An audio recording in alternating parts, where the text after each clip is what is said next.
We enter round 7 tonight at the virtual track of Charlotte Motor Speedway for some right and left turns here for Extreme Motorsports and 99.com. Doug Designs Can-Am Pro Series. Man, it is going to be a very entertaining race here for sure, because this is some road course action here. Round 7. This marks the first time this league and series has ran at this road course. We may not have a defending track winner, but what we will have is a first winner here for this road course. Welcome, everyone, to MaxSpeedTV for tonight's showdown with myself, Joshua Medlock, and alongside, as always, Mr. Gary Wells. Gary, tonight is very important to all these drivers, as this race could potentially make it or break it for their season there. What do you expect to see coming in here tonight with throwing a road course, one of two here this season? Yeah, so as I was just telling you before we went live here, this is really their second of 3 wild cards this season that these drivers are going to face. Of course, the first one being the first race of the season with Daytona. But this one here, Josh, this could really, especially when we're about 3 or 4 weeks away from the chase starting up, this could be one of those races that some of these drivers look back on. If they're a couple points out, that might be their time of like, man, I wish I would have performed better at the Roval to gain a couple more points. Yeah, for sure, Gary. We're going to get to the point standings here in just a few minutes, but I was looking here as practice is continuing to unfold here. We're going to get into qualify, then we're going to get in, of course, to the race itself. But the track temp here, bringing up the pre-race analytics here, that track temp, 116 degrees here, and that's hot. Yeah, that's very hot. You're going to see these guys slide around. Now, even when the Cup cars, on the real thing race here in September, that's a little bit cooler. But even then, it's still around a good 90 to 100 degrees. Like, it's still pretty slick out there, and they have a hard time around here as it is. So with the track temp being 116, that's just going to make it a lot slicker. Yeah, a lot slicker, and we've got 12 gruesome turns here. No, we don't have 9. We don't have 8. There's 12 turns that these guys are going to have to endure, and probably one of the most important turns is, turn 12, that sharp chicane coming back on to the pavement side of Charlotte, coming down into the turn across the stripe. Before the update that they fixed it, that was a gruesome turn, but it still is going to be here tonight. Oh yeah, this track is going to be very tricky, as I'm actually even turning a couple laps myself here. But this track, man, it's very treacherous. You got to really hit your marks perfectly tonight if you want to run good here. Yeah, you cannot make any mistakes. Well, air temp of 81 degrees. It has fallen off to 115, still hot. 115, 116, what's the difference there? Only 45 laps here tonight, 102.6 miles. Tire window, Gary, we haven't really talked about the tire window pre-race here real quick, but we're going to get to it. Now, I've got the tire window at about 15 to 25. They're going to be making the left and right turns. Tires are definitely going to fall off here as well. Fuel window, 25 to 30, plus or minus a few laps, depending on really how the tires are holding up. Pit road speed, 40 miles per hour too. So kind of elaborate on the tire, the fuel, and pit road. Well, I could tell you after doing my half lap, I crashed, so I decided to stop. This track is slick, man, and what these guys are really going to need to watch for right at the very beginning and right at the very end of the run is that throttle response. How much throttle you give it, and the wheel spin in particular. Especially as we're shifting down and shifting up so much, we might even see some wheel hop coming into some of these corners, especially the chicanes, especially the backstretch chicane. That's the place I'll mainly be watching tonight. Yeah, we're going to be doing quite a few cockpit, gyro, right front, left front views here tonight. There are no cautions, Gary, only local enforced. So, it's going to be kind of a different broadcast than what we've seen for the past 6 races here this season, getting into a road course. We're not going to have any time at all to interview anybody during the race unless they wreck out. I hate saying that, but it is here at a road course a very big possibility. Yeah, at a road course, especially here, I know turn one, that's really going to be treacherous because turn one here, the Tums Heartburn turn, as they call it down there, Yes. that is really going to be a place where we might see some wheel hopping. We might even see some guys pull the Chase Elliott like he did here and just go head on into the wall and into the tire barrier. That's Yep. how treacherous these braking points are going to be, and that's just how conservative these guys are going to have to be tonight just to make it around to the track. Oh, yeah, they're going to have to be conservative for sure. Now, 45 laps, the tire window, 15 to 25 fuel window, 25 to 30. I believe, depending on how really you're running it, Gary, how hard you're getting on the pedal, how well you're saving the tires, this and that and the other, you could probably go further than the 30 on fuel. Right. That's just a rough estimate. Right. Yeah. Again, a rough estimate. The data that I got was from one of the more aggressive drivers in the league. He gets about 30. It wouldn't surprise me if we see these guys, get 35. We'll see a lot of short shifting. We'll see a lot of easing it back into the gas. Heck, we might even see some guys do some heel toe to try to save fuel as well. So we're going to see a lot of different strategies and a lot of different driving styles play out tonight. Yes, we are coming out about 2.5 minutes left in practice. Gary, let's step into the point standings. Coming into round 7 here for the Doug Designs Can-Am Pro Series. Zach Willard still on that top spot here with 257 points.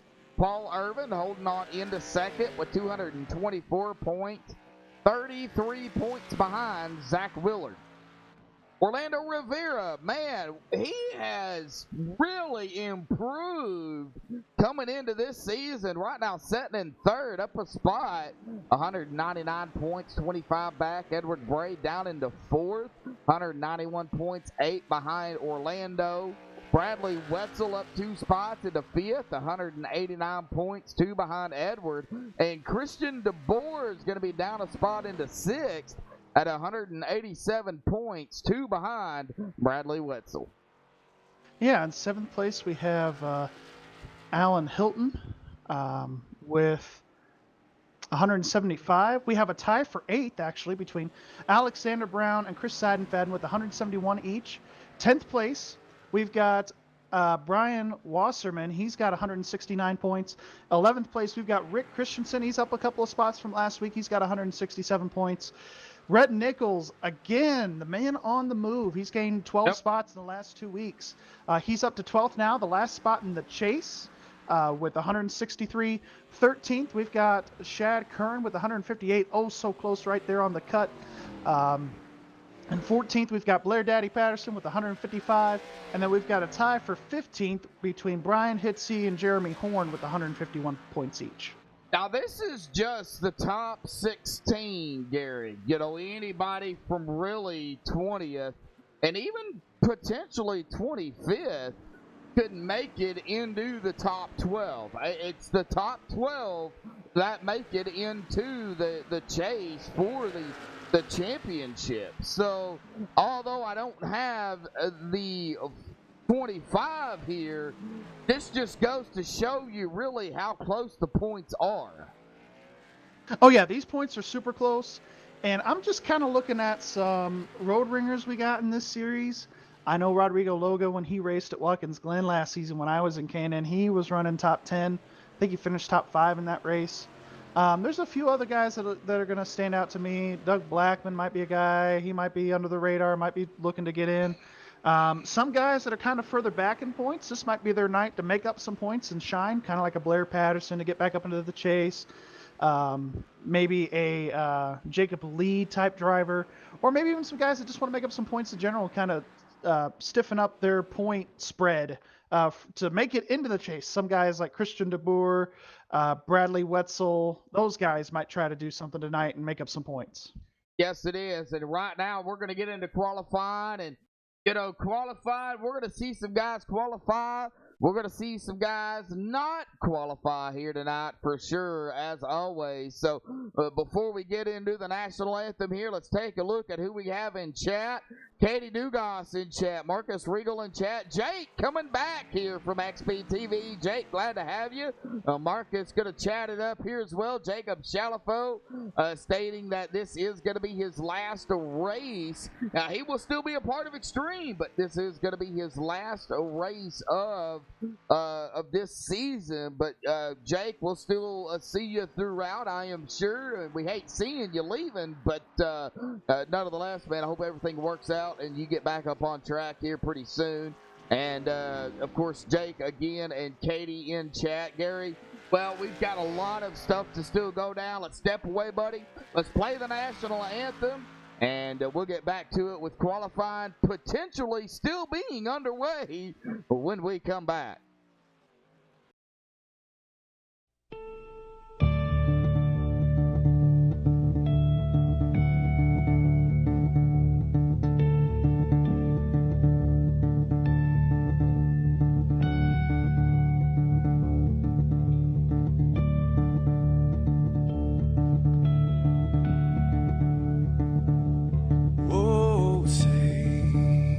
Can you see by the dawn's early light what so proudly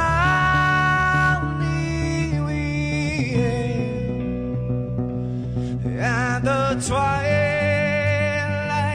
last gleaming, whose broad stripes and bright stars through the perilous fights, oh, the ramparts we watched were so gallant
Alrighty, folks, back live here on MaxSpeedTV. Qualifying has officially ended, I believe. We still have some drivers that are out on the racing surface. The number 5 of Chris Fadden, the number 25 of Doug Blackman himself, the sole sponsor here for the K&N Series, Doug Designs, is out there on the racetrack, and I believe that is probably gonna be about it. Yeah, I believe that is gonna be it here. Everybody else not qualifying. Well, Gary, what do you say, buddy? We get down to the nitty-gritty, get down into the team point standings coming in tonight in the K&N Series. I believe you have those. I do. So 1 through 9 here, we've got Maverick in first with 370. Then it's second with Hyperdrive with 337. Then it's Samson with 334. Not too far behind, right on their tailgate, is Performance with 333. Then it's Jacob Bell Racing with 330. Then we've got Performance Motorsports with 320. Then it's Primetime with 264. Downforce Motorsports with 258. And rounding it out in our K&N Series, Doug Design K&N Series, we've got the Virtual Racing Alliance with 183. All right, that is the K&N Series. Just this series alone, we're going to get to the overall team points here, where that team championship is decided at the end of round 5 of the chase, not of the regular season or round 10 of the regular season. It's after all the series are done, the cup is done, and they are all tallied. Samson Motorsports in that top spot with 1675. Primetime in second with 1586. Virtual Racing Alliance in third with 1568. Performance Motorsports in fourth with 1531. Maverick Motorsports in fifth with 1526. Jacob Bell Racing in sixth, 1404. Downforce in seventh, 1372. Hyperdrive Motorsports in eighth with 1359. And Performance Motorsports in ninth with 1321. And that is going to round it out for the overall team point standings here. And right now, the defending champion, Samson Motorsports, Gary, up top. But you know, you look at that and you get to where we're at now.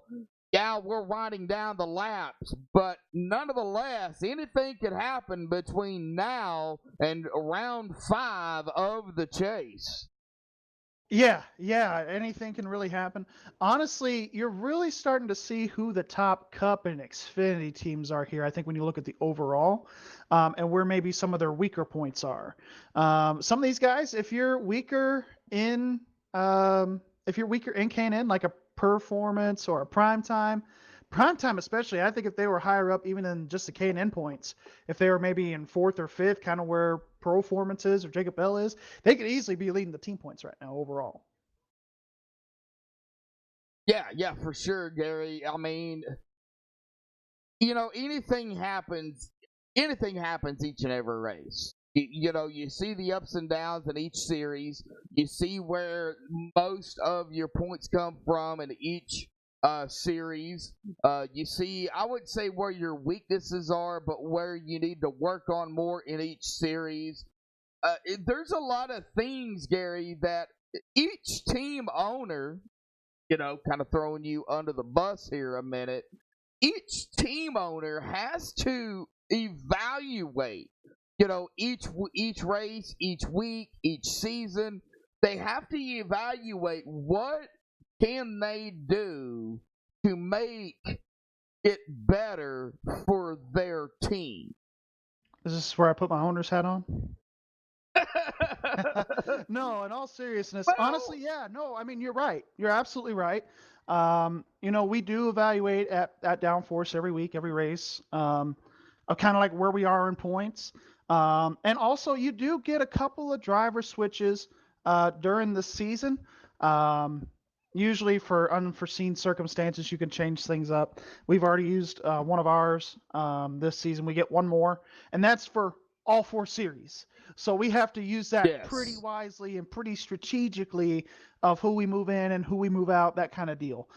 So It's just one of those things of where, we really got to be smart, really got to pick the right guy at the beginning, because if you don't, that can really mire you back into the back of the pack. Yep, and I am looking here at those driver changes. Now I'm going to go all the way back to week 2 here, real quick. Performance Motorsports, they made a driver change. Replacement driver was Shad Curran that replaced Scott Brooks. And then week 7, Performance Motorsports made another driver change. Just looking at it here, Paul Irvin replacing Shad Curran here in this driver change for Performance Motorsports in the K&N series. The other one was the Truck series. So, you look at it, they've already used up their 2 here. And you look at it also, Virtual Racing Alliance using up their 2. They only get 2, like you mentioned, Gary, for the season. So, yeah, you have to do it wisely. Yeah, you have to do it wisely. And Brandon was having some equipment issues. His wheel or something wasn't being as reliable. So they thought it was the best move of their interest to bring in Topper Dugas. He's usually been a standby, as we all know, but he, Yep. as of recently, has really impressed the admins to the point where they were like, hey, if you want to have him as your team driver, go for it. And so VRA made that move, and they said, hey, we want Topper, and they made it happen. Yeah, for sure, Gary. Drivers, kind of make it more realistic in a sense. Yeah, it is iRacing, it is virtual racing, but you try to make it as real as you possibly can, in a sense for Extreme and the league itself. So that's why they give you those changes. Right, yeah, exactly. And it could be a multitude of different things. It could be personal issues, outside of here, because again, this is just a sim. People do it for fun, or at least they try to anyway. I know sometimes we get ultra competitive and want to win everything when we're on track, but there's just a lot of reasons. Or if your performance isn't as good, then that's when you can be replaced, of course. Yes, it is. All right. Well, they are still in a drivers' meeting here, so we're going to go look at chat here, Gary.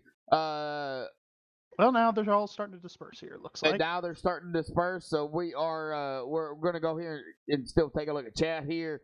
Wow, mind blown. That might be the best rendition of the national anthem ever. In the video to accompany it, that's just gravy on the entree. Those pictures though, awesome. God bless America. Jake Rouse, man. I wasn't at first. I'll admit I wasn't too fond of that national anthem, but to be honest with you, buddy, it kind of grew on me, man. That would probably the best one that I could, contest to when it comes to a kind of a rock version of it. Awesome job by Madison Rising out there for that. Brandon Ketchum says, hello, everyone. Going to be a fun one tonight. Well, it is going to be an entertaining one for sure. Looking at the drivers that have entered the race here tonight with 6 minutes left here. We're going to get into interviewing our pole sitter here momentarily. We do have about roughly 30 drivers that have showed up here, Gary. Yeah, it looks like about 30. About correct? Yeah, 28, 30, something like that. Somewhere around in there. We got some standbys that have joined in here tonight. So, it is definitely going to be an interesting thing for sure. Well, let's see here if we can get our pole sitter up here real quick. The number 17 of Rhett Nichols. And I believe he is down here in Sampson. He is. And we are going to put Gary Wells on the spot here tonight to interview our pole sitter. Gary, go ahead, bud. Well, Rhett, we see you here on the pole. Tell us about your lap. You kind of laid down a burner lap here, kind of burned everybody up by a few tenths of a second here. What was going through your mind as you ran that lap, and what do you think your chances are for tonight? My entire mind was just keep it pointing straight. The track's a little slick, especially it's got a little bit more usage on it than I was practicing, so I was just hoping to keep it straight. Yeah, for sure, absolutely. Well, we've seen you gain about 12 spots in the points here the last couple weeks. We see you now on the bubble in the 12th spot there for the chase. You're up 6 spots from last week after winning last week. What's your mindset? What's your momentum like coming into tonight's race? Is this one of those races where you just want to slow down for points, or is this the one where you're looking to kind of extend your win streak here, make it 2 in a row? I'm just keep doing what I'm doing. I finished in the top 5 of every race that I've finished, so just gonna keep on doing what I'm doing. I got pace here, so just get out front, keep the car clean, and see what I can do. Well, absolutely. I just want to wish you good luck. Josh, you got anything before we send him back down? Well, Rack Nichols, man, yeah, you know, it is an oval or a road race. I was about to say oval here. It is a road course. So, what is the mindset throwing like a little kicker here into the season to kind of establish really an upset in the points? Because that's what it could be. I really like it. It tests the flexibility, especially last week with Gateway. Gateway is a really, really hard track, and then you got this track right back to back. So I like it. I find these road courses and tracks where you have to shift in general to be drivers' tracks. So I think it brings the best of the best out to the top. All right, Rack. Well, man, congratulations on the pole here, buddy. We're going to let you get back down there to your team, man. And we'll see you on track here in about 3 minutes. Alrighty, thank you very much. Bud. All right. Yeah, sorry to put you on the spot there, Gary. Yeah. Hey, I have learned being in extreme and being on here, I got to be ready for anything, right? So Exactly. Well, let's kind of get down here to the kind of the middle of the pack here. How about we get? How about we Orlando, go hold ahead him and up. Ping get him up. Orlando Rivera? I'm putting you on the spot this time. You interview him. I was planning on it. Got to find him though. That's the thing, you know. Yeah, good He's a call there. maverick. He is. He is, yep. All right, Orlando Rivera, Josh for the booth, buddy. Got a copy?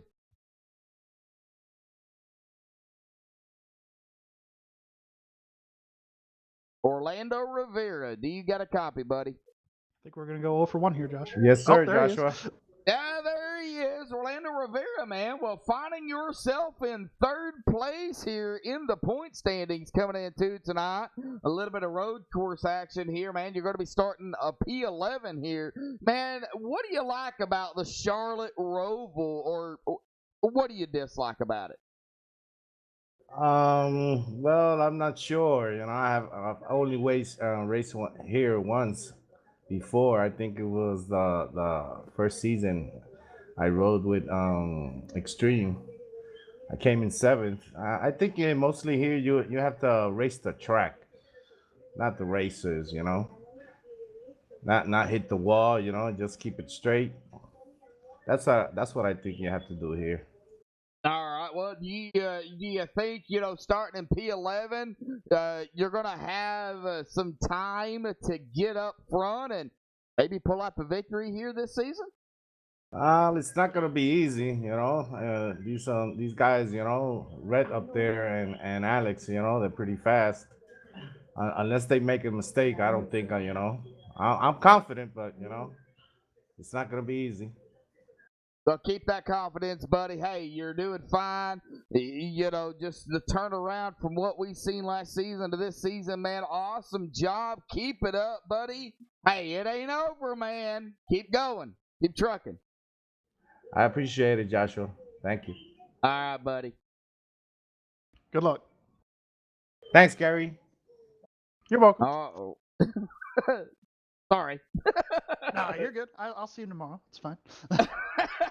You'll see him tomorrow for sure. Yes, sir. All right. Well, about 20 seconds left. We're going to go ahead and get to it. Who's your pick here tonight, Gary? Man, you put me on the spot. You know what?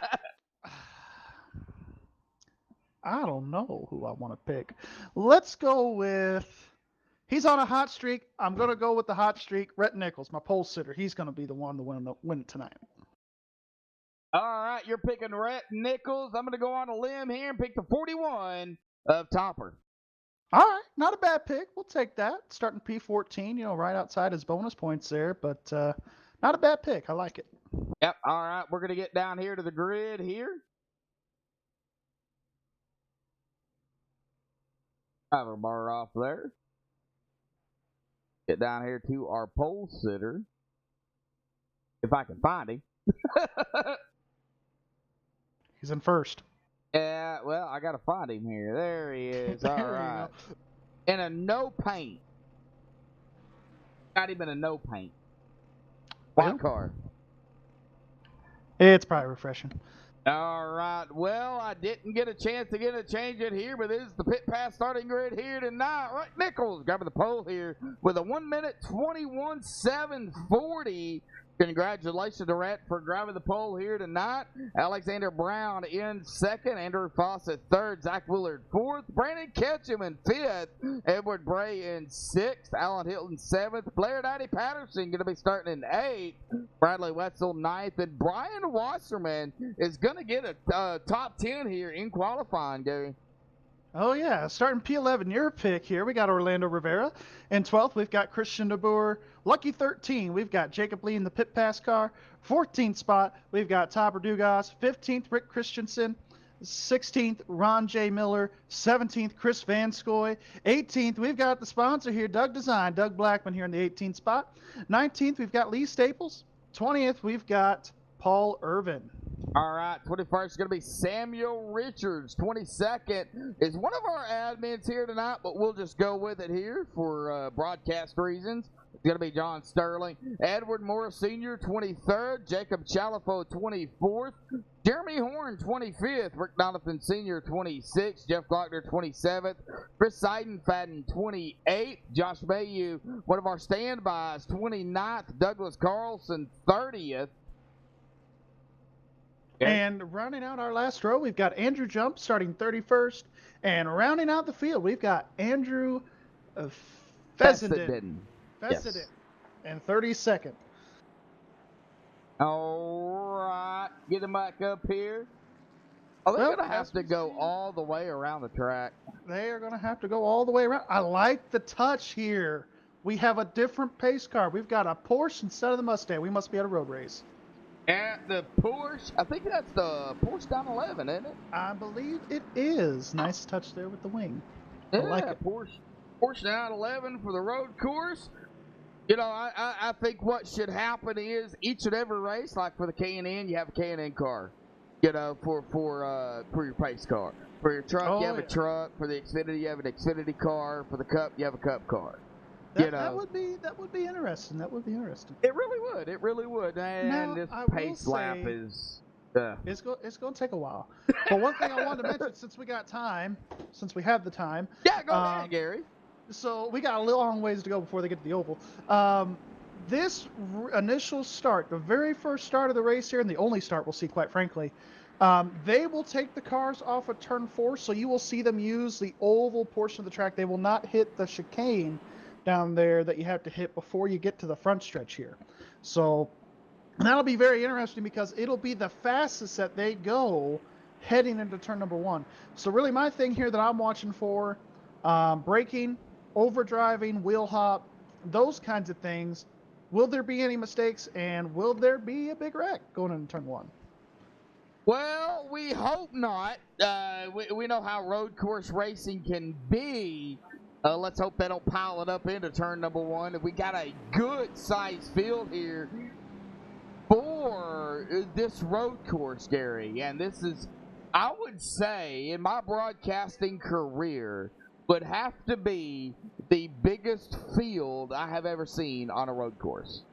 Yeah, we normally don't see guys, just in general, league racing and iRacing when they do official races here. We don't see guys embrace road racing. We normally see them just say, hey, I'll show up next week. Oh, wait a second. We're seeing these guys cut across this little stripe there. You can do that under caution. That's just really? for spacing purposes. Yeah, there's a lot of things that you can do under caution just to make sure that you don't hit nobody, which is a very good thing. Okay. I've not seen that before.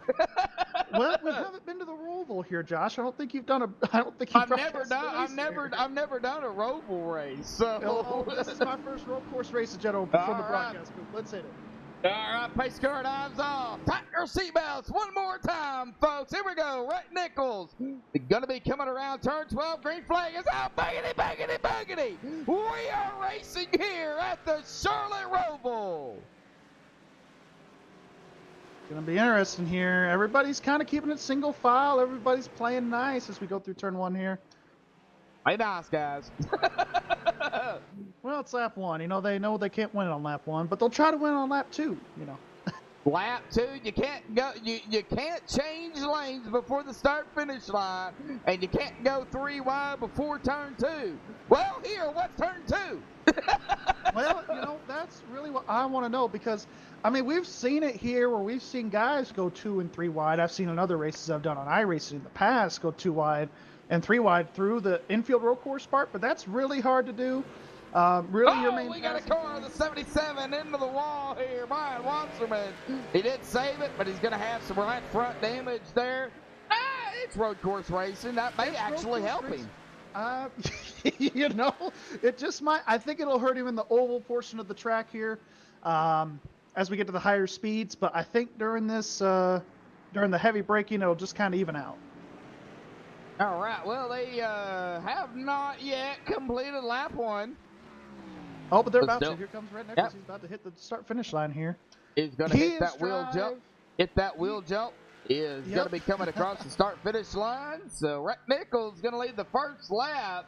Yeah, those turtles can be very unforgiving depending on how you hit them. The curbs are okay, but you hit those turtles, you could be a donut. Oh, sure. Alan Hilton doing a topsy-turvy dirt tracking it. Good save by that number 2, Gary. We talked about Alan Hilton dirt tracking it here, buddy.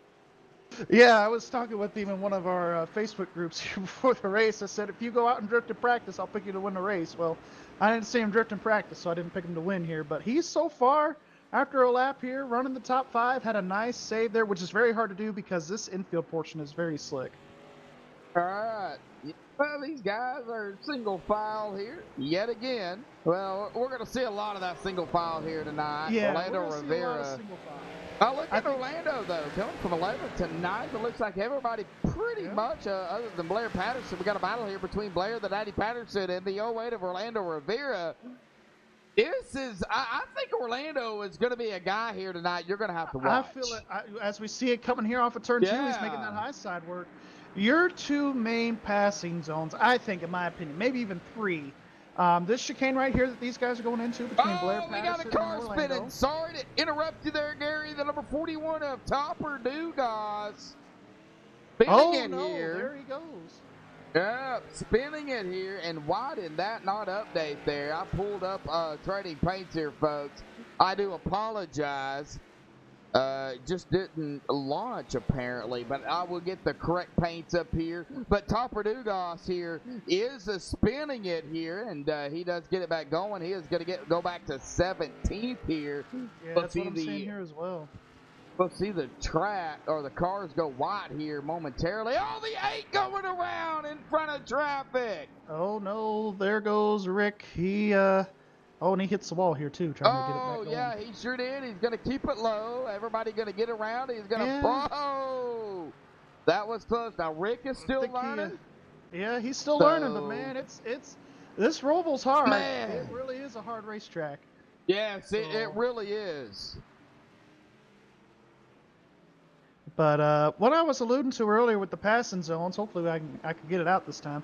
You really only have a couple of places where you could really make that work. Going into the first chicane down the back stretch, going through the second chicane here on the front stretch, and then even really turn 1. There's a couple of different places that you could pass in the road course, but in the road infield road part. But those are some pretty tricky places. You got to really know what you're doing. All right, well, I've got Rack Nichols correct painting here now. He's not in a white car. There we go. He's in a Northern Capital car. Now, do you have Twizzlers here for our second place guy, Alex Brown, my favorite looking car? Yes, I do. Yes, I do. All right. That's my favorite car every week, guys. I love Twizzlers. I launched Trading Paints and it launched, but it didn't update. I don't know. It might have launched a little bit too early here. It does that sometimes, man. It's Monday. Paints. I'm gonna blame it on it being Monday. So there you go. we got another driver back here, Jacob Shalafo. I just want to point out Ron Miller here real quick. In 14th spot, he's got quite a bit of rear end damage on the back end of his 35 Yeah, inch. he sure does. Yeah. A closer look at that number 35 here. Yeah, he does have quite a bit, but yeah, it's road course racing. You know, you don't really have to necessarily have the downforce. I would say you don't have to have it as much. I don't think that rear end damage on the 35 will affect him as bad. It may on the stretches here, Gary, as they pick up speed as he comes around onto the turns here and gets speed, but by the time he gets to the speed, he's going to be back up on the brakes and into the corners. So yeah, for sure. really, honestly, you really want to keep, and I kind of agree with you, but I think the main thing these guys want, they want that front end downforce. Yep. So as long as there's no damage to their nose, I think they're going to be content. Well, speaking of nose, Andrew Fessenden in the 110 Aqua Fresh Chevrolet, you know, he's got some of that damage there right front and a little bit on the front damage. So that might in the long run affect him, but it also could help his steering. Right now it doesn't look like it's affecting him any at all.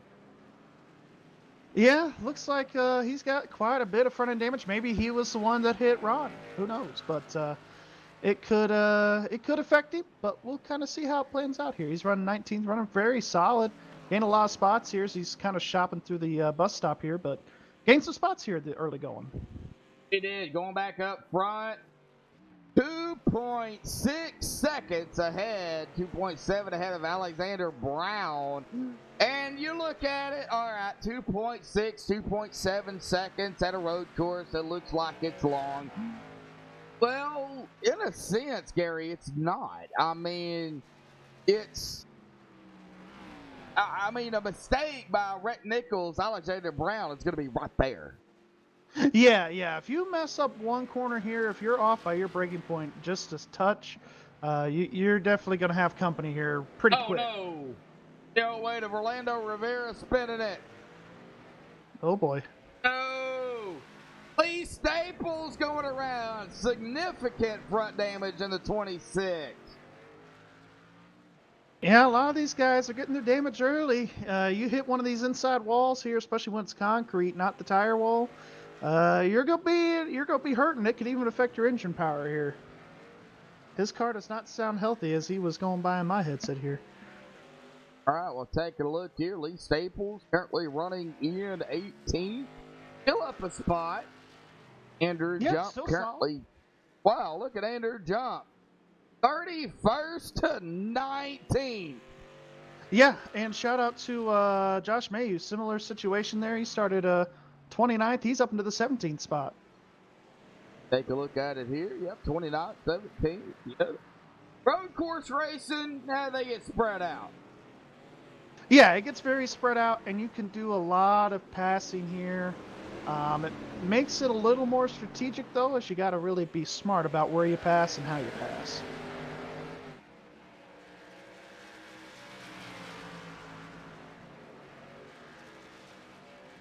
But Rhett, to me, he has been the one to me that has really stuck out tonight.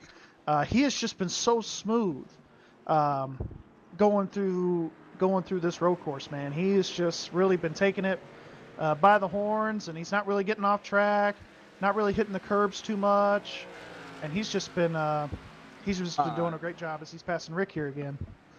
Let's get up here to Rhett Nichols. Yep, up here in the number 17.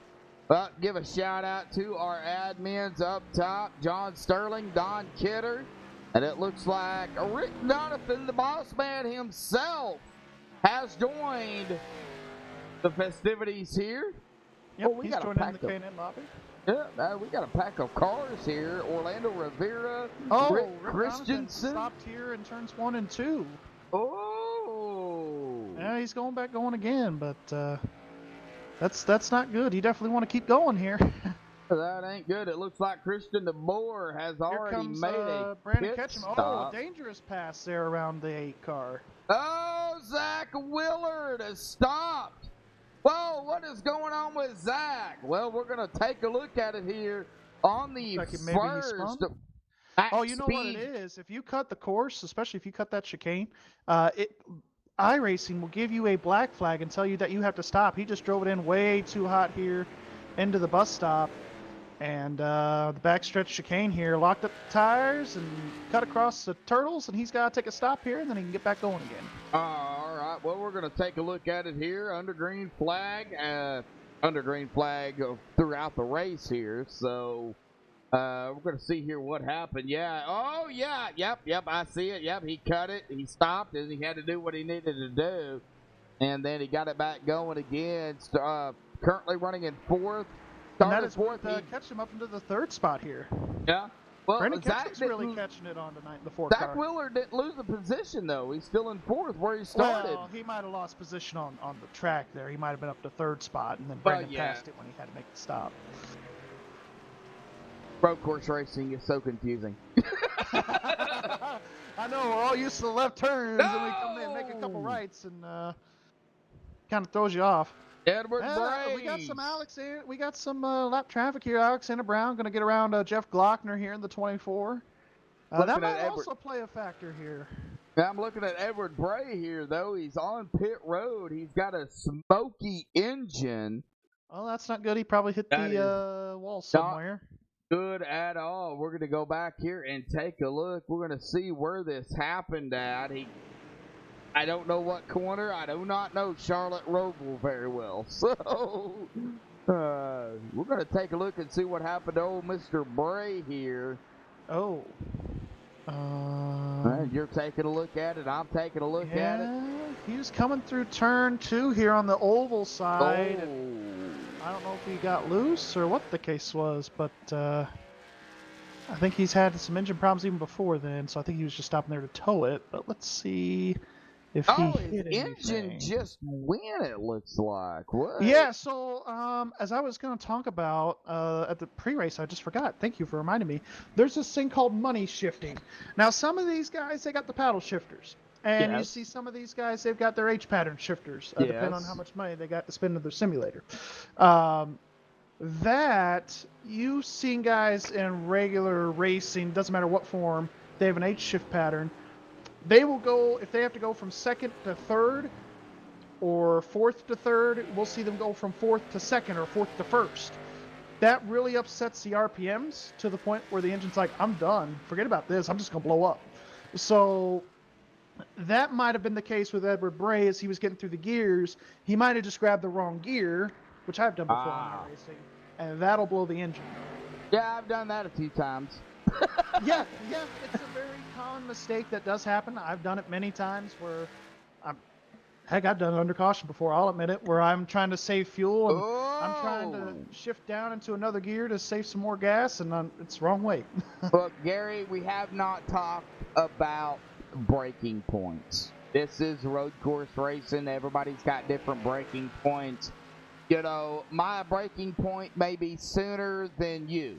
You know, right. And if I'm ahead of you, you know, what do you have to do to, you know, adjust to somebody's earlier braking point than yours? You know, you're coming into the corner.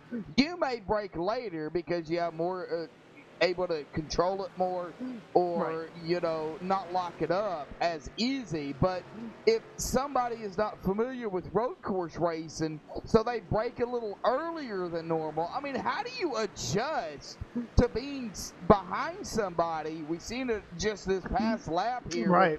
Orlando Rivera and Blair Patterson, you know, they were neck and neck. I mean, how do you adjust to something that soon? Yeah, well, honestly, so it comes down to a couple things, right? One is just your experience. How much experience do you have? Encountering that pretty quick. Two, it's just track awareness. It's just getting an idea of like, hey, I may brake later here, but maybe some other guys, maybe half the field, maybe they brake earlier here. So it's just kind of knowing who you race with. I think that's why it's very important and why I like Extreme, where they don't throw road courses in the first, like, 2 or 5 races in the season.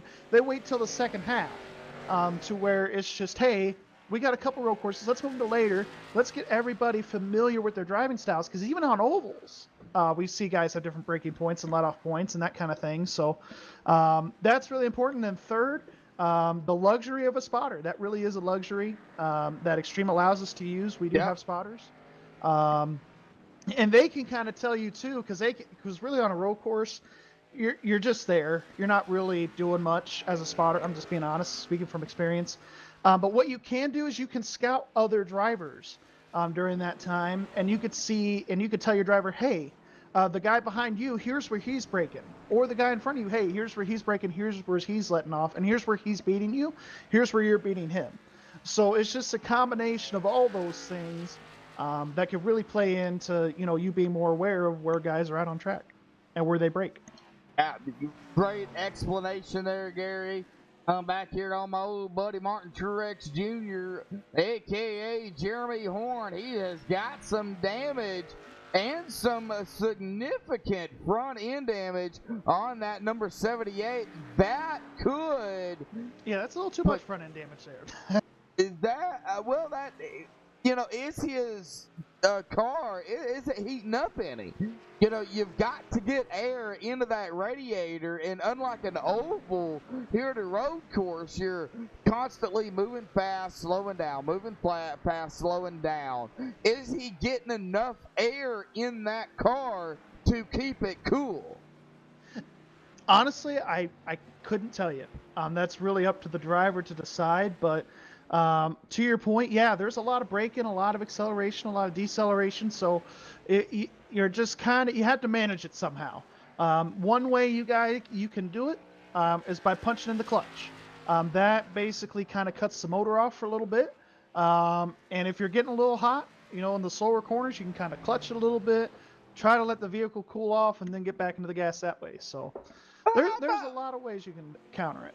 Yeah, well, how about we ride along here with somebody here at about 12 laps into the race?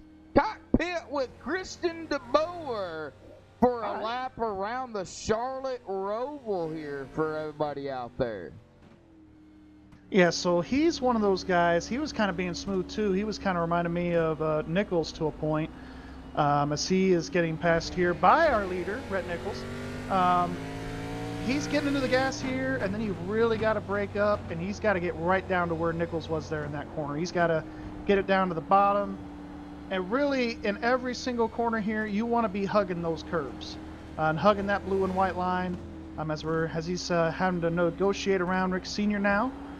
Getting back up onto the Roval. This is right here in the oval part. You can just go wide open, go as fast as you can. This is where you can make up a lot of time if you're not so good down the infield part.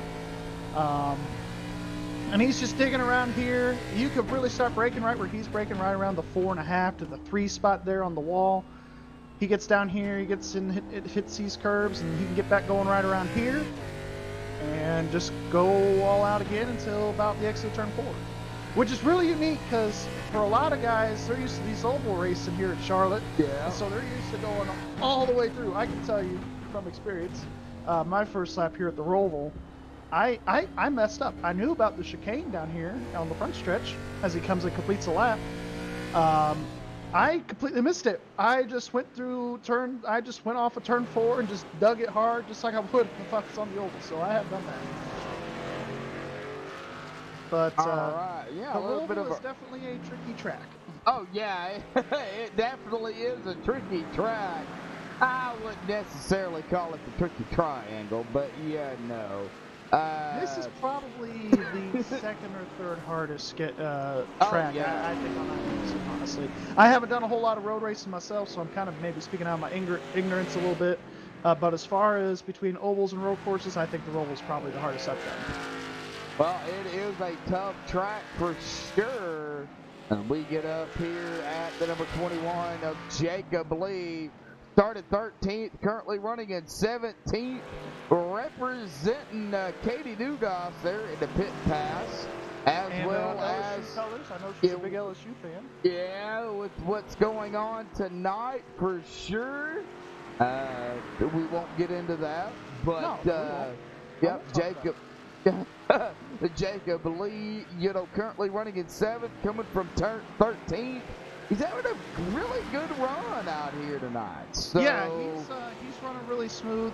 What I like about Jacob being a teammate of his, he is always one of those guys. He's not gonna blaze you with all-out speed, but he will race you hard, and he is very consistent.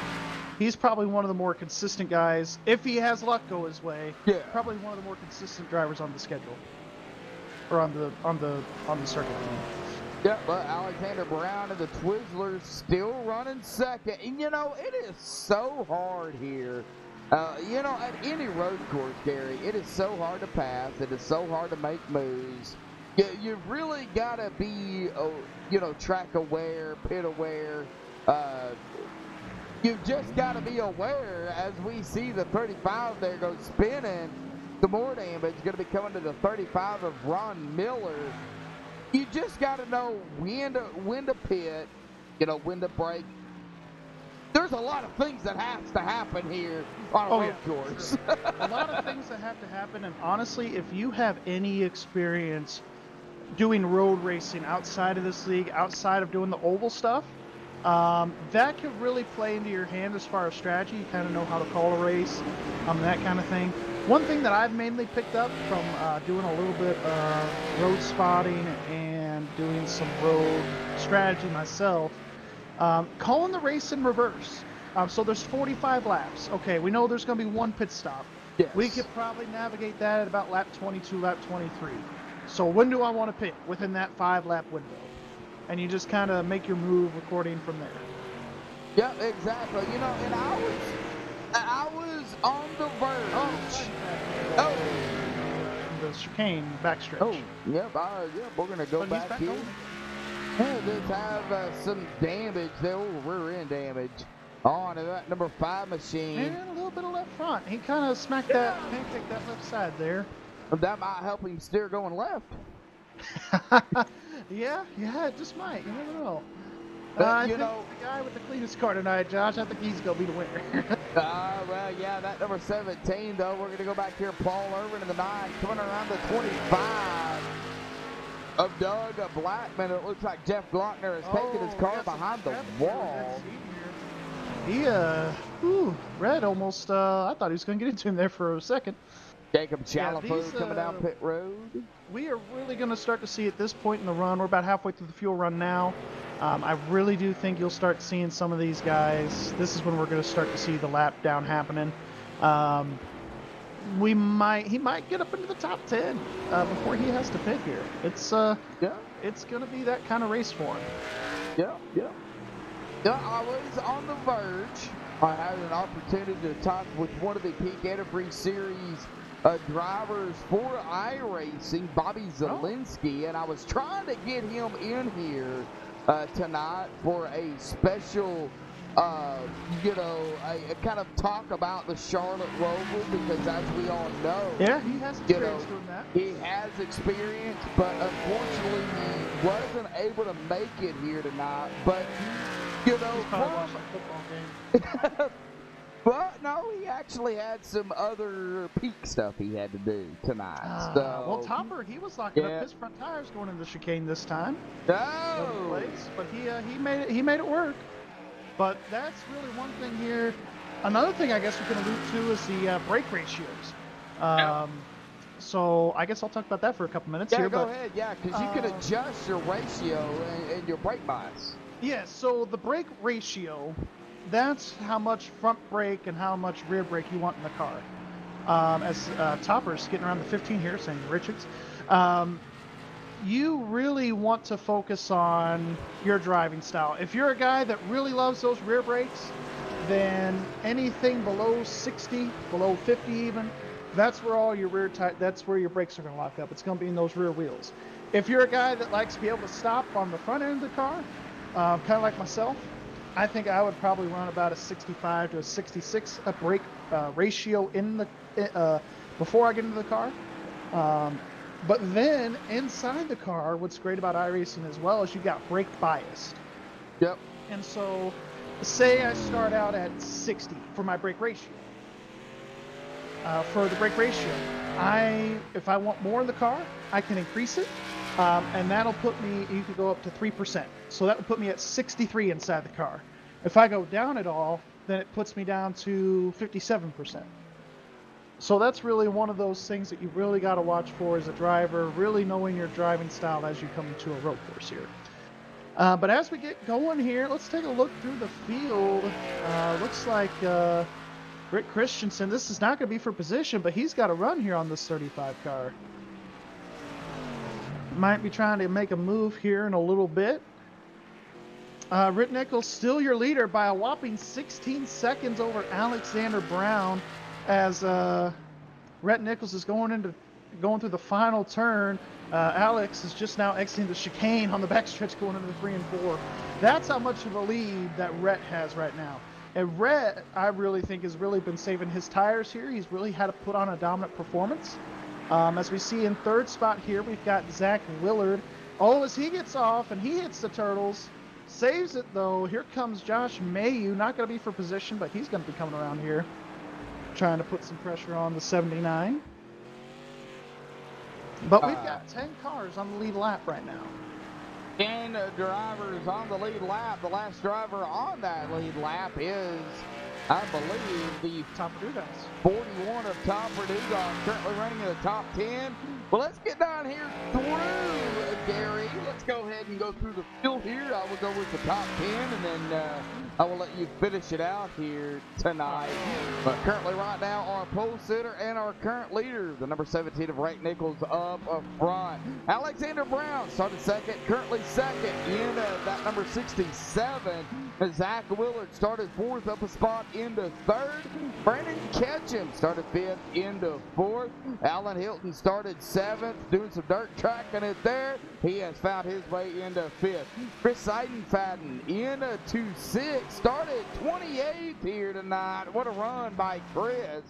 Jacob Lee started 13th, currently running in seventh. Bradley Wetzel started ninth into eighth. Orlando Rivera started 11th. He is up in a couple of spots here into ninth. And Topper Dugas started 14th into 10th. And that rounds out your lead lap. But coming in here, first car one lap down, we've got Ron Miller in the 35. And 12th here, we've got the 6 of Rick Christensen. He's up 3 spots since the beginning of the race here. Paul Irvin in the 9. He's in 13th, started 20th.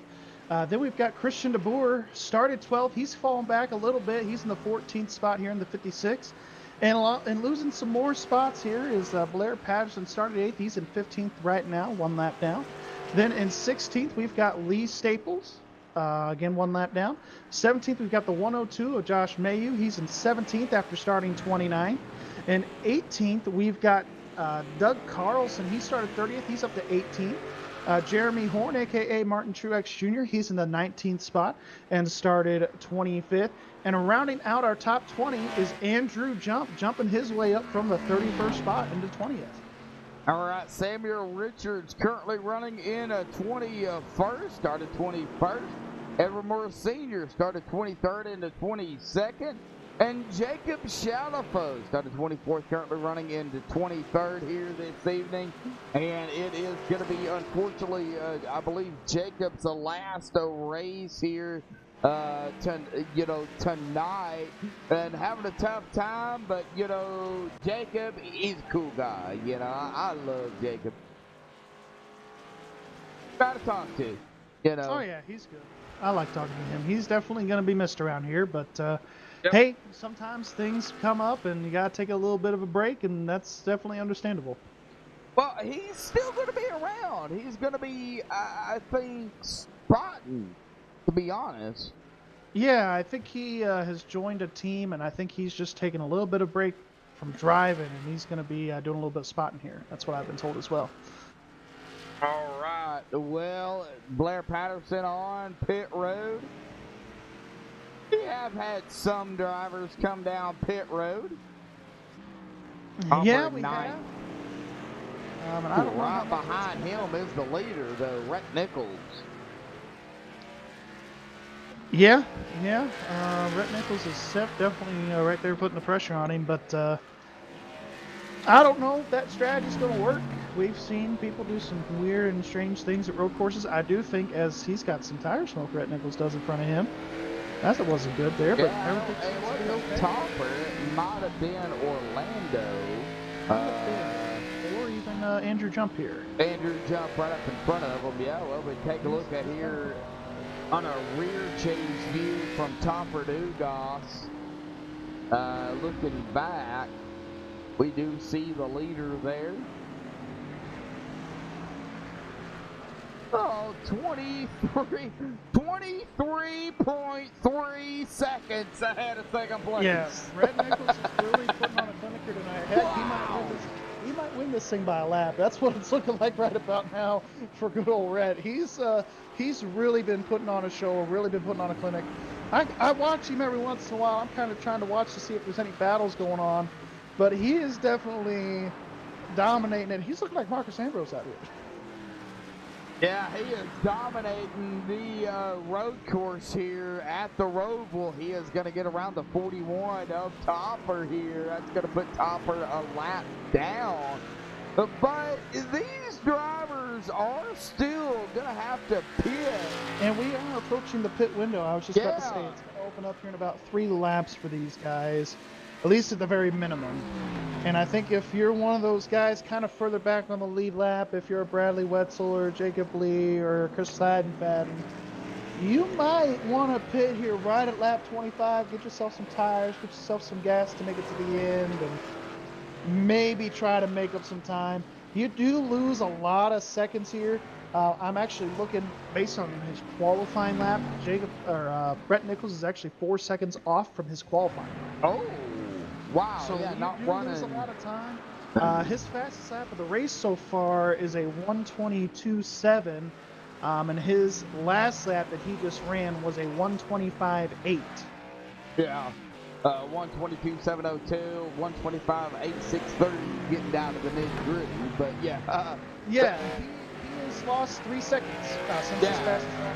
Now you'll see these guys here. They'll run their slowest lap, probably the first lap or two of the run, like we're seeing here with Red. He ran a 127 and a 123 his first couple, but then he got really into a groove and started running the 122s and 123s. And if you're running around there, that's probably going to put you in victory lane. Now, if we got some of the Cup guys in this lobby tonight, that you'll see on Thursday when they go to Texas, I've seen Scott Ramler, I've seen Michael Mueller. These guys love their road racing as well, as we see Red peel off on Red, yeah. Now pit road. These guys, I've seen them run like insanes 120s and 119s here. So, unfortunately, these guys aren't quite there to that level, but I know they're definitely working towards it. Now we look at it here, Red Nichols down pit road speed 40 miles per hour. And of course, Red Nichols being our pole sitter is going to have that end of pit road there sequence. He's going to have that pit stall. He is down into pit road. It looks like Alexander Brown down pit road now. He doesn't have to worry about maintaining the speed or anything. So that really does play into effect as the pole sitter at a road course. But really, I'm not really big on the whole pit selection here as far as a road course. I think since it kind of goes green the whole time, where you start and where your pit stall is, that's just kind of the way it is. It's not really gonna help you or hurt you because everybody's got to go 45 through there. So yep, unless 40, you see guys not make 45 or 40. I'm sorry, 45. But yeah, so you're really not gonna see a whole lot of down pit road. Yeah, and this is where I think Rhett was one of the first of the lead lap guys to pit. So if I'm a crew chief, that really just threw off my whole strategy. I'm throwing my notebook out the window and saying, hey, driver, come on in and pit. Alan Hilton down pit road. It looks like Zach Willard is on pit road in his pit stall, pulling out. So he is going to make the pass there. And really your entry and your exit, I will say, though, just like on is just as critical as we're seeing the pit cycles play out. Because if you have a crappy, and pardon my language, if you have a crappy pit entry, it really will show on the timesheet. You could lose seconds out of that. Yeah. And even your pit exit as well. If you're not going pit speed the whole time, if you're going a mile or two an hour under the speed limit, that'll really mess you up as well. So really your pit entry and then your first lap exit here, that really pays into how much time you gain and how much time you lose on pit road. Well, Topper Dugan moving up into fifth after making some passing there. He's got the two of Alan Hilton directly behind him.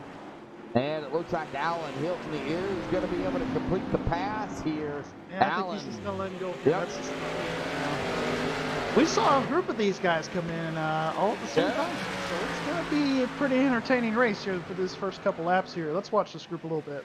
Yep, 5 wide at Charlotte Roval. I hope not. I think you're going to see a lot of these team owners probably have a blown head gasket for how much Extreme Bucks are going to have to spend on it. I'm just kidding. We don't spend money here. Get back here for Brandon Ketchum. Started fifth, it looks like. He is running really, really strong tonight. Looks like Topper's coming out. Who are you talking about? Brandon Ketchum in the 40. He is. I know he's appearing as a 41, but he's really one of those guys that hasn't had the greatest season. But he for sure has been. Oh, as he's going through turn 1, a little wide there. I almost jinxed him. There goes his run. But no, he's really one of them guys that's really surprised me of tonight's performance. He's run really well here tonight. Yep, currently running in 6th, back a spot from where he started. Oh, what a save there by Brandon there. He did, yeah, he saved it, man. I'm gonna go off in here because I think I jinxed him, so I'm gonna leave him for now. I'm not gonna watch him no more. Let's go back to Brett Nichols' 30-second lead here. Well, we take a look at it here. 20 laps to go here tonight. 9:40 Eastern, 8:40 Central Time. You know, 20 laps, you're like, well, this is going to pass by fast. It takes about a minute and a quarter to get around. So yeah, about 20 minutes. We'll be done earlier than normal, but it's definitely nice when they go to a road course. All right, now it's been all Rhett Nichols up front in the Northern Capital 17. He has definitely put on a dominating performance here. He's led every lap. Yeah, he has. He's been out front every lap. He was one of those guys. I did one of the recruitment races with him over the break between the end of the summer series and coming into the winter series here. He's one of those guys that has really improved since I've seen him first on track. And he's definitely one of those guys where if he makes the chase, they're really going to have to pay attention. And I'm talking about our point leader right now, Zach Willard and Paul Irvin, those guys in first and second. Yep. Those guys are really going to have to watch out that 17 if he makes the chase here. Well, right now, Rhett Nichols currently setting in that 12th position. If that cutoff was to happen here tonight, with the dominating performance from Rhett Nichols and where he's setting at, you know, very big possibility. But coming, you know, if he wins tonight, which is looking, you know, from a broadcasting perspective, pretty promising. Right, we could say that. Yeah, you know, that is definitely. Give him some here, but he's definitely going to have a good points night for sure. For sure. Douglas Carlson coming off of pit road here. I will say though, shout out to Jacob Lee. He actually gained a spot in the pit cycle, and he's just passing the 5-car Sadden fight. Sadden is in fifth. Looking at the pit spot here, so he was running around 7th or 8th before the pit stops here. He was able to maintain his lead lap spot and even gain a couple positions. So. All right, well, let's ride along with some company here. How about we go with who is right up ahead of the 5? That would be Alan Hilton for position. Alan Hilton. No. No, not Alan Hilton, I'm sorry.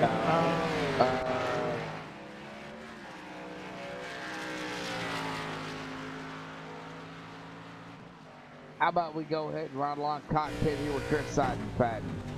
All right, sounds good. Oh, we got his teammate in front of Seidenfaden actually. Oh, okay. So if you want to go on board with Rhett, Oh, kind of he's, been right our, he's right up ahead of him. and he's got Jacob Lee right there too. Yeah. So he's about to lap up into the top 4 cars. Are only going to be on the lead lap. Wow. Red has really put on a dominating performance. I'm very impressed. He's just been 35.4 seconds ahead of second place. I'm telling you, man, I think he might win this race by a lap. It is still very possible. But Jake out in chat saying earlier, 23 seconds. That is Marcus Richardson levels of good. Rhett Nichols, I don't know Rhett very well. He just come on board with Extreme, so. But Yeah, so I know Marcus Richardson, so I would have to say that's yes. pretty comparable right there. That's pretty good. And he ran, and Red here ran a 121.739 in qualifying today. So he's really been putting a pounding on these guys. Man. As he's coming up on some more lap traffic here with Samuel Richards. And I think that's Alan Hilton in front of the 15 here. But as we're still on board here with Sadden Fadden, he's trying to get through here. This is definitely one of those races, man, where you're just trying to get to the end, especially if you're up here in points. If you're one of those guys that's trying to make a statement like Red is, he's on the bubble here tonight. He's in that last spot if we were to start the chase today. He's definitely one of those guys that's like, hey, I want to have a good night. I want to have a good points night. And he has really shown that he is capable of doing that. He's going to gain a couple spots on these guys easy tonight. Alexander Brown here, he was a little bit lower in the points. He was 9th coming in. Had a really solid season. This could definitely propel him into the top 5. And then, of course, Zach Willard, he's trying to maintain his points lead, and he's done a really good job just point racing tonight, being into the 3rd spot, as he's got a little bit of company in front of him with Orlando Rivera in the 08. Orlando falling back to 11th here, but still a very solid night for Mr. Rivera. He's 3rd in points. Not too bad of a run for Mr. Rivera here tonight. All right, hey, Orlando Rivera currently running in 11th here. That's where he started. And sometimes you really need to have a night if you're points racing, especially like these guys in the top 5. You really need to have him and Zach Carlson make some contact here going through the first turn. Take a look at it here. Orlando Rivera let's going take a look. around. I just saw from the chase view. I didn't really get to see what happened. I know it looked like there might have been contact. I don't know if it was just one of those situations where he just locked it up to try to not hit Doug, or what the case was here. So let's take a look. Taking a look at it here. Yeah, he just got loose, but I heard Orlando slam on the brakes. Like Zach didn't, like Doug didn't get back into the gas as fast. Carlson, and he just kind of was like, I'm just going to spin it. I'm just going to spin it. Oh, yeah, right there. Yeah, he might have tagged him just a little bit. Just a little bit, but I don't think he wanted to send him all the way around. So he was just like, I'm just going to slow down here and take my time. And he had a pretty sizable lead over a lot of these guys here. I know Rick Christian passed him, so he's probably going to fall back to 12th, but he's not going to lose too much time here. He is back to 12th here. Well, Rhett Nichols, 38. He's really on Rhett going around. Rhett goes around? Yeah, Rhett went around 38 seconds ahead of the leader. That's not gonna affect him any at all. Well, so he went through the bus stop. This is the first mistake he's really made all night. He comes through this bus stop here hard on those turtles, and those got him a little loosey-goosey and turned him around. We're going to go back here and take a look at our leader, the Northern Capital 17 here. It didn't really affect him. He's still 38.3 seconds ahead of our leader, but going around and Orlando Rivera tagging the wall. He was having a problem. He was really off the pace. Oh, he's got, it looks like a tire down. Maybe a couple of them. Uh-oh. Looks Who? like on the Orlando Rivera, looks like he might have a right rear down. Rivera. But he's really off the pace here after that spin. It's really messed him up here. He's been out here at a, I don't know, he is slowly coasting down. He can't be out of fuel. No, I think he's pitted with these guys, but Yeah, he's got one pit stop. Yep. I don't know if he's maybe got engine damage. Maybe that's what kind of backfired his night, because he's really slow here. He's going about 10 miles an hour now. Going down to about that's a shame. He had a really solid run going. 2, 1. And he's going to tow the car. He's going to have to tow it from pit road itself. And that won't be too long of a tow for him. That'll be about 5-10 seconds. But even then, that's a tough break for him. He was having such a good run. Yeah, he was. Well, had a really good point snatch going. I talked about him, and then he wrecks. So I'm just going to stop talking about him. But now, instead of having a 38-second lead, Rhett Nichols only has a 29-second lead now over second place.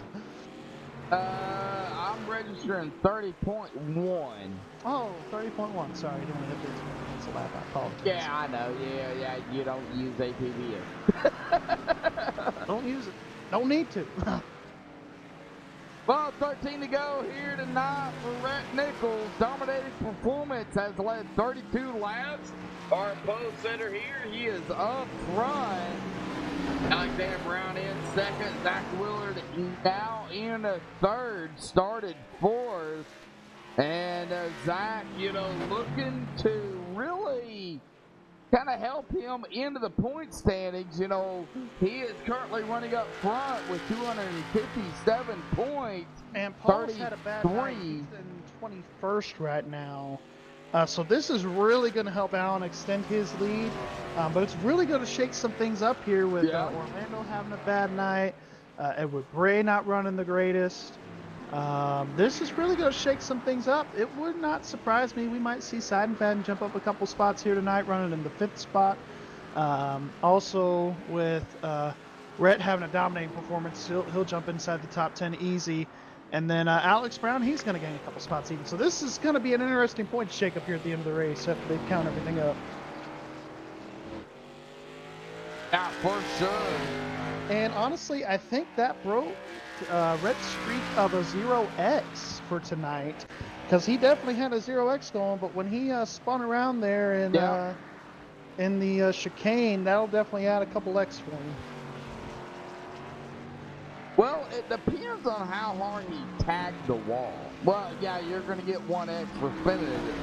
You're going to get 2 for losing control. You always get 2 for losing control. Okay, so 2. Unless it's different on for the league perspective. Because you get 19 here tonight. But he definitely has at least 1 or 2X from losing control of that race car. Well, who's going to come away with 0 incidents? Honestly, unless I'm wrong, it looks like Alexander's car has been pretty clean most of the evening. But I don't think anybody's gonna pull away with 0X, to be honest with you. I mean, maybe Zach Willard, Alexander Brown. Because Zach here, he's got a clean car for the most part. I don't think he's hit anybody or anything, so I think he might have a 0X coming in tonight. Honestly, really hard telling. Maybe even Alan Hilton, he might be a guy that has 0X tonight, unless he spun all the way around. But road racing, if you can pull away here with the 0X, you're doing a really good job. Who do we ride along with here with 11 to go here? Rhett's got some lap traffic ahead of you. Well, never mind, not anymore. I was going to say he has some lap traffic ahead of him. I was going to say you can watch see how he gets around the lappers. Let's go ahead and go with cockpit with our leader, Rhett Nichols, kind of to see how he's maneuvering the track here tonight. Yeah, he's just been really smooth. I've been on his cockpit here a couple times, but you see how he's not really correcting his steering. You see how he's pretty much been staying really, really smooth for the most part as he gets down all the way to second gear, even first gear here. As he's just going through, he's not really jerking the wheel all that much. He's just really steady, not really putting a whole lot of wheel into it, going back up through the gears nice and smooth. He's really hitting his marks, especially in the braking points. He knows where he wants to brake. He knows what he's looking for. As we're coming up on a lap car here, I believe it is the 6 of Rick Christensen. It'll be interesting to see how he gets around him here. Looks like Rick is just going to flat out let him go, which is very nice. Thank you, Rick. All right. Yeah, Gary, And, man. but yeah, he's just been really smooth tonight. Doing a really good job.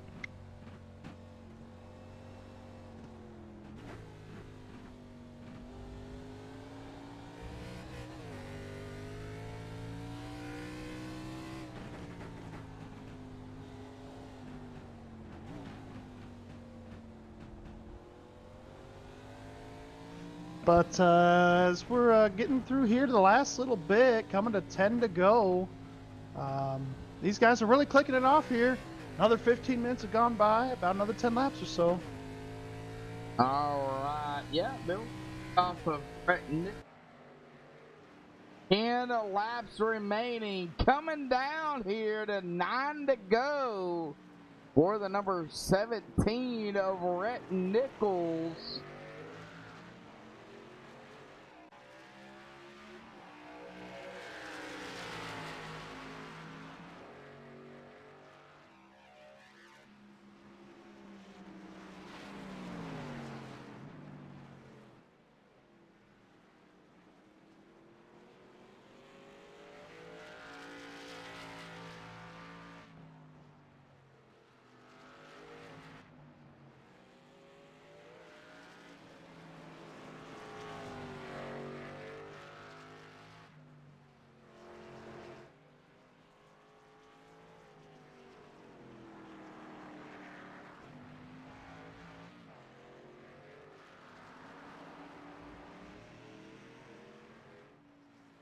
Well, Gary, these guys 9 to go, man. Ray Nichols he's on rails here tonight, man. So yeah, and he's lapped up into the top 3. It looks like if it all holds up here, it looks like only 3 cars go finish on lead lap here tonight.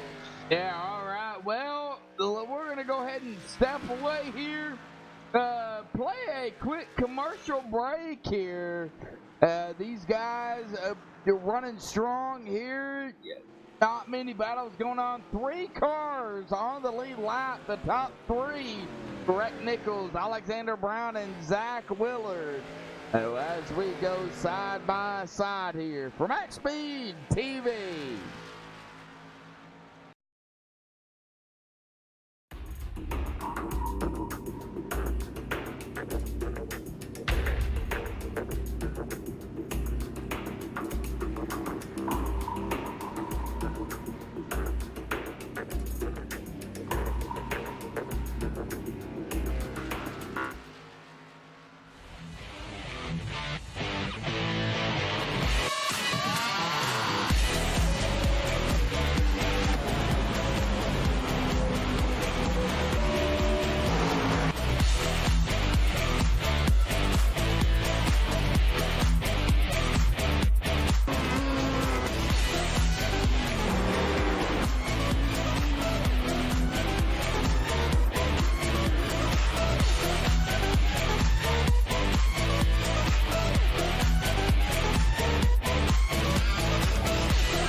Alrighty, folks, back live here, side-by-side action here for the Extreme Motorsports and 99.com Charlotte Roval race here.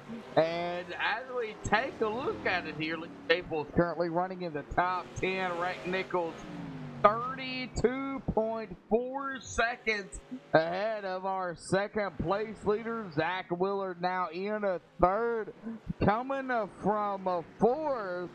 And Gary, you know, road course racing, it's entertaining in a sense. Yes, entertaining definitely in the sense of it is not something we do every week.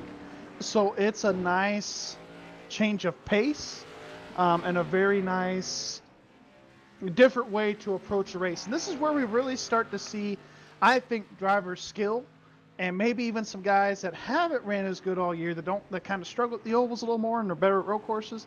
This is really their time to shine, so to speak.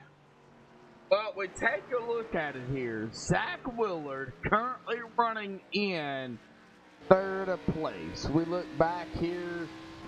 We really don't see anything.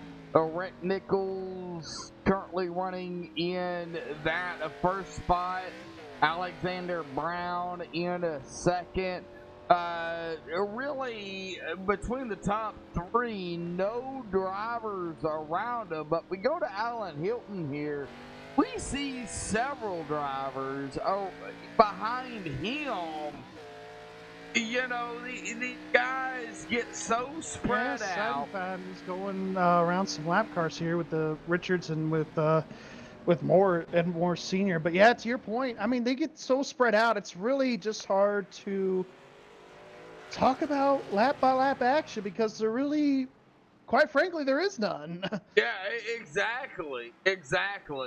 Rick Nichols, Alexander Brown, Zach Willard, 5 laps to go here tonight.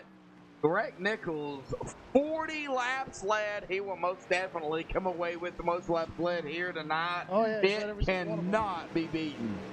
No, definitely not. I did see Alexander Brown did gain a half a second that last lap.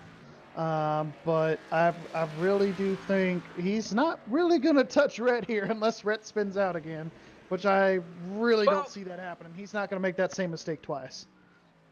Take a look at it here. You know, starting on the pole for the number 17, do you think that was a good spot for any of these drivers grabbing the pole and just getting out front because of the way road courses are?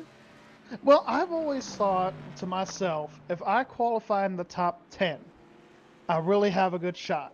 Now, that being said, there are some guys that did not start in the top 10. They're going to get top 5 and top 10 runs tonight, like Chris Seidenfaden, Topper Dugas, Christian DeBoer, Lee Staples, Rick Christian's in 11th right now, could definitely get up into the top 10 and pass Lee if he's close enough. But I've always thought if I'm starting in the top 10, I have a legitimate shot to run really good and possibly win. And just in this case, it just happened to be tonight. If you start in the top 2, top 3, top 4, top 5, you really have a really good shot. Because it's really hard if you're starting in the back of the field, let's say, and then have to pass every single car, especially if you got a guy like Rhett Nichols who's really fast and have to try to pass everybody to get up to him.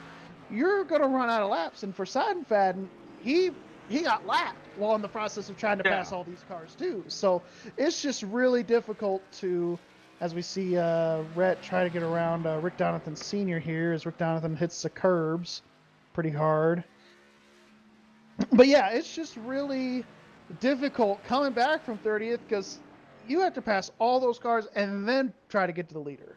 Sometimes you can't do that. If you got a guy of like Rhett Nichols or Alexander Brown or Zach Willard's caliber, they're just really good pretty much anywhere we go. Well, we look at it here between first and second, 32.9 seconds. You could say really 33. We'll say 33. 45 and a half seconds between second and third as well. Alexander Brown could probably coast the oval portion of the track, both chicanes, and the last chicane, and probably still finish second to Rhett Nichols and beat Zach Willard to the line. 3 laps remaining for the number 17 of Rhett Nichols. Coming into tonight up 6 spots into that 12th position. This is definitely going to help that Northern Capital 17 machine, Gary. Yeah, this is a big points tonight. It almost kind of reminds me of what IndyCar does. They award a couple races out of the year that are like double or triple points. I know the Indy 500 is one of them. This is kind of like going out here to a Daytona or to an Indianapolis, starting on pole, having a dream race, leading the most laps, and winning the race. This is like Rhett Nichols coming out here and leading every single lap in the K&N Series at Daytona. That's how significant this is. Like, this is really hard to do. And it's really hard to run at Daytona, too, in a different way. But it's just as hard, I think. Well, coming up on number 79 of Zach Willard in third is going to be Rhett Nichols. Directly behind him, is there enough laps now with 2 to go for Rhett Nichols to I think he's just going to run out allow of time to get him. Zach Willard? I think he's going to run out of time here. He's got to get around Christian DeBoer, I think, as well. So, depending on how fast he can get around DeBoer, there's a good possibility that he might, but I don't think he's going to get to Willard. I think he ran out of time. Well, we take a look at it here. Rhett Nichols in first, Zach Willard in third, and we're going to take a look at Chad DeBoer's here. off the racetrack here. He missed the chicane. Who? Christian DeBoer. Oh, DeBoer. I think he kind of did that on purpose, so just to let the leader go. But he might have time here coming to the white flag. He's the only thing he's got between him and Willard's a couple seconds here, no cars. So all right, white flag in the air. 1 to go here tonight for the Extreme Motorsports and 99.com. Round 7 at Charlotte. This is the Roval here, the you know what I'm road thinking course. right now if I'm Zach Willard? Do I really want to run one more lap at the Roval, or do I just want to let this guy go and just cross behind the start-finish line with him right in front of me? Well, Zach Willard currently running in third. That is where he is going to, I would say, finish here tonight. He's got it locked up. I mean, he's got a pretty significant lead over Hilton here. So coming out of turn 11, I think that is. It really depends on. No, he's going to let him around. Rhett Nichols coming around the number 79. 2 cars on the lead lap. Rhett Nichols. He knows he's got a big enough lead over fourth place where he can just let him go here. So Rhett Nichols coming up on the 6th, but Rhett Nichols gonna come down to take the checkered flag here momentarily. As he comes through turn 4 here, turn 4, coming down to the last chicane. Make sure you don't lock up the brakes here this last time. Round in the final corner, he's going to take it here. Yep, the Northern Capital 17, Rhett Nichols dominating performance. 45 laps. All the laps led here tonight for Rhett Nichols. Going to come away with the win here. Alexander Brown going to finish, if everything holds up, in second. And Zach Willard in third. Really got to come around here. He's coming to the last chicane himself, Alexander Brown. Really strong performance for himself. I mean, he started second, finished second. Really good run for him tonight. That's really going to help him in the points. All right, Alexander Brown crosses the line to finish second. We're going to keep an eye on the 79 here of Zach Willard, the top 3. Oh, he's done. Oh, yeah, he is done as well. So I think everybody's on a cool down lap here. Yeah, our winner, Rhett Nichols, here tonight, dominating performance, leading all the laps here. We're going to get the I top think three that's our down first here. flag to flag winner, yes? Yep, I believe so. Yep. Get the top three down here for an interview, folks. Don't go anywhere. We will be right back on the MaxSpeedTV post-race show coming up right after this.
Alrighty, folks, we are back live here on MaxSpeedTV, and I have caught up with our third place finisher here tonight, Zach Willard. Zach, well, you managed to finish third here tonight, but a lap down, you hit the wall as we was just discussing, but it's road course racing. No cautions, of course, man. Talk about the run out there tonight. What did it take to finish the race here? Just consistency, just really hitting each lap with a good consistent lap time. And it was fun. It was hard to get around lap traffic in certain parts of the track, but overall, you just gotta be consistent. And I felt like that's what I was tonight. Well, Zach, the season is not over with for sure. You know, we have, a couple more races left to go before the end of the season, but what was the most difficult portion here for the Rover? Well, the tires fell off probably after 10 to 15 laps, and it was kind of hard to hold on to it. And I was kind of being timid with the race car because I didn't want to overdrive it because I just wanted a good finish to keep that points lead. All right, Zach. Well, finish third here tonight. Yeah, it is definitely going to help you in the point standings for sure. Well, after the road course, buddy, we go to New Hampshire. Talk about New Hampshire. It's kind of like a smaller track that we just raced last week, but feel pretty good about New Hampshire. You just got to take care of your tires pretty much and stay consistent. Like kind of how this league is racing is you got to stay consistent. All right, buddy. Well, thoughts, shout outs you want to give before you go celebrate your third place finish here tonight? Yeah, I want to thank Wax Electric, Lodgebox, York's Welding, Jacob Bell Racing, you guys up in the booth, and Extreme, and Doug's Design. Appreciate everything you guys do for us. All right, man. We will see you next week at New Hampshire. Go ahead, buddy. Go celebrate your third place here tonight. Good run Appreciate it. tonight, Zach. Good job. Thanks. All right. Well, He's that probably like, is who the heck was that? All right. Well, that is going to bring us to our second place finisher here tonight, who started second, and I believe, Gary, you have caught up with him. Well, I'm out here at the infield care center. It's been a rough night here. Long race for Alex Brown. Started second, finished second, getting some fluids here from the crew. Alex, talk about your night. Really solid night. You started second, finished second. Talk about it. Yeah, you know what?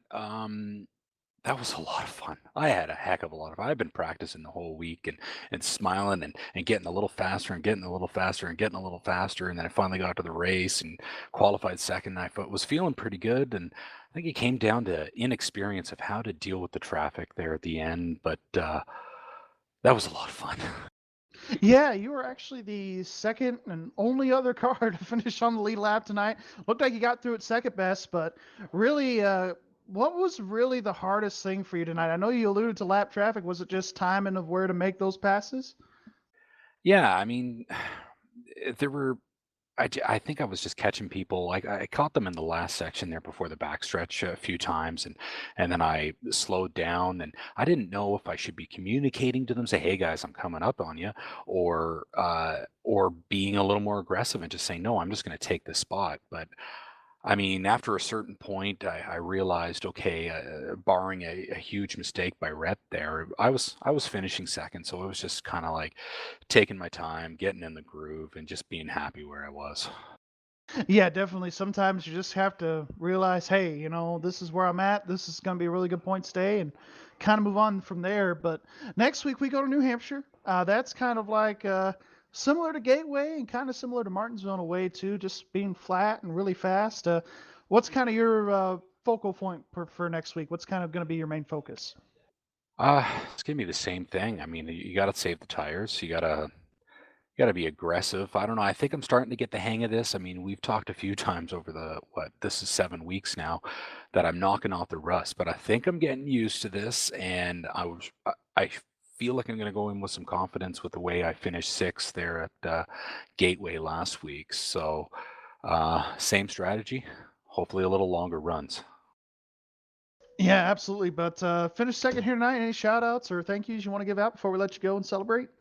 Yeah, man. I mean, shout out to my whole Maverick teammates. Orlando and I have really clicked well this season. We're doing well. I think we're leading the standings. Shout out to Doug and Brian, who are always in the channel with us, and huge shout out to GT Hawkins. Man, that guy every week, week in, week out, he's there. He's coaching us. He's letting us know. He's spotting. Like he's been huge, I think, to the development of Orlando and I. So a huge shout out to that guy right there too. And Licorice Nibs. Tonight I went with the black licorice. It was a very good looking car. Well, we'll go ahead and let you go here. Go to run on the second place finish, and we'll see you next week at New Hampshire. 10-4. Thanks, guys. All right, well, that is going to bring us to our winner here tonight. Brett Nichols, dominating performance here, buddy, leading all the laps here at the Charlotte Roval, buddy. Man, talk about the race. Of course, no caution, but you had a moment there, but you had dang near a 30-plus second lead. Man, talk about your racing and, man, just the way you dominated here tonight. I just spent the whole night making sure taking it easy, staying focused. It's easy when you're that far ahead to lose your focus. I did it going into the chicane once, and just make sure that I'm looking at lap cars, make sure what they're doing, and just hitting all my apexes, backing it up a little bit further than I did at the beginning, just because I had that time, but making sure it just stayed clean. Correct. You're one of the drivers coming up through the field in the point standings, up 6 spots from last week into tonight. This is definitely going to help you into the point standings, going further into the regular season with really now only 3 races left into the regular season for the top 12. So talk about, going forward, you got the win here. You're going to, move up in the points. Well, what is it going to take to keep that momentum going just to make sure you can get that lock in into the chase? Just keep doing what we're doing. We've had a bad fast car all season. We struggled early with not finishing races, but every race we've finished so far, we've either won or finished in the top 5. So just keep doing what we're doing. Keep a focus on everything that we've been focusing on. Well, the Northern Capital 17, bringing it home into victory lane. Gary, do you have anything for our winner here this evening? Well, you really just want to take a minute to really just say congratulations. You were definitely the smoothest driver all night long, other than your one little mistake going into the backstretch chicane. But I'm definitely looking at you here, man. If you really keep it up here, right now 12th, solidly into the chase here. You keep it up, I think you might be one of these guys to come in by storm and win this thing. I had my teammate win it last season, so hopefully we can go back to back for Samson Motorsports and Northern Capital. Absolutely, for sure. All right, Rick. Well, any thoughts, shout outs? But I'm sure you do have anything tonight, buddy. Go ahead. Absolutely. Always got to thank my team, Samson Motorsports, and our sponsor, Northern Capital, first. They're the people that give me this car, gave me this opportunity to run this league, so I'm very grateful to them. I want to thank the broadcast team here, MaxSpeedTV, putting on a great show every week. Always give me a good thing to watch after the race. I want to thank the league. I couldn't run without the league. And also, I want to especially thank, I didn't thank him last week, Doug Designs, for sponsoring this league. We probably couldn't do it without you. I got to thank the admins. And I also got to thank Russ Anderson. He's been a long supporter of the Samson Motorsports, and I got to thank Chris's Sports Cards. All right. Well, let's get back to it, buddy. But before you go, New Hampshire, man, talk about it next week. It's another short track, another flat track. It's a driver's track. I felt good on Gateway in turns 3 and 4. And New Hampshire's not too far off. Going to put in a bunch of practice this week, just like I did last week for this race, and hopefully come out with another win. All right, buddy. Well, congratulations on the win. We're not going to keep you any further, man. Go celebrate your win here tonight. Thank you very much. Good job, Rick. You're welcome. All right, we'll get him up there into the lobby here. Well, Gary, man, Rat Nichols dominating here tonight, but we still have the field we have to go through here for sure. And of course, any admin stuff they have to do. Rat Nichols coming away with the win here tonight. Alexander Brown in second place. Zach Willard in third, Alan Hilton in fourth, Chris Seidenfaden in fifth, Jacob Lee in sixth, Brandon Ketchum seventh, Copper Dugas gonna grab a top 10 and 8, Christian DeBoer in ninth, and Lee Staples gonna round out that top 10. Gary. Yeah, an 11th spot here tonight. We've got Rick Christensen. 12th place, we've got the 22 of Bradley Wetzel. 13th, we've got the 35 of Ron J. Miller. 14th, we've got Jeremy Horn. And 15th, we've got Doug Carlson in the 86. And then the 16th spot, we've got Ed Moore Sr. And the 17th, we've got Samuel Richards. And 18th, we've got Orlando Rivera. And 19th, we've got Jacob Shalafo. And rounding out our top 20 is going to be Andrew Fessenden. All right, Blair Daddy Patterson gonna finish in 21st, Paul Irvin 22nd, and Josh Mayhew 23rd, Andrew Jump 24th, Ryan Wasserman 25th, Jeff Glockner 26th, Doug Blackman 27th, Rick Jonathan Sr. 28th, Edward Bray 29th, and Andrew Fawcett 30th. And rounding out the field here, we've got Christopher Vanskoy, and of course our wonderful admin for the evening, John Sterling. All right, John Sterling in the admin tower here with Of course, we have seen Don Kidder, Darren Clement, Rick Donathan. Got to give a shout out to them as well.